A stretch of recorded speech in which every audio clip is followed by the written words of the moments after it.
ಈಗ ಶುರು ಮಾಡಿದ್ದೇನೆ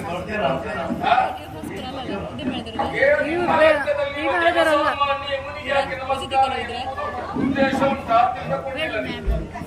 ಜನ ಸಾಮಾನ್ಯದವರೆಲ್ಲ ಹೌದು ಇವ್ರ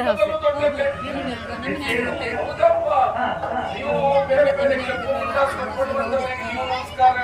ಕರ್ಸಿದ್ದು ಯಾರ ಹೆಸರು ನೀವೇ ನಮಸ್ಕಾರ ಅಲ್ವಾ ಇವರಲ್ಲ ಸಾಲಿಗ್ರಾಮದವರು ಯಾರಿಗೆ ಯಾವುದು ಬೇಡ ಹಾಗಂತಾದ್ರೆ ವ್ಯಕ್ತಿತ್ವದಲ್ಲಿ ದೊಡ್ಡದ್ದು ಅಂತ ಹೇಳಬೇಕು ಅಂತಾದ್ರೆ ಅಂತ ವ್ಯಕ್ತಿ ಜನಸಾಮಾನ್ಯದವರಲ್ಲ ಅಂತ ಹೇಳುವ ಕಾರಣ ಏನು? ಸಿಂಧೂ ಗ್ರಾಮವಾಗಿ ನನ್ನದೇ ಈ ನನ್ನದ್ದೇ ಕಾರವಾರ ನನ್ನದ್ದೇ ಯಜಮಾನಿಕೆ ನಾನು ಏನ್ ಹೇಳ್ತೇನೆ ಅದೇ ಅಲ್ಲ ಹೌದಪ್ಪ ಯಜಮಾನಿಕೆ ಕಡೆ ಕಾಣುವಂತ ತೋಟ ಯಾರಕ್ಕಂತ ಮಾಡಿ ಆ ತೋಟ ನನ್ನದೇ ರಾಜರು ತರ ಹಾಕಿರಿ ಅದಕ್ಕೆ ನಿಮ್ಗೆ ಗೊತ್ತಾಯಿಲ್ಲ ಹೊಸ ಮನೆ ಯಾರಕ್ಕಂತ ಮಾಡಿದ್ರಿ ನನ್ನದ್ದೇ ಮನೆ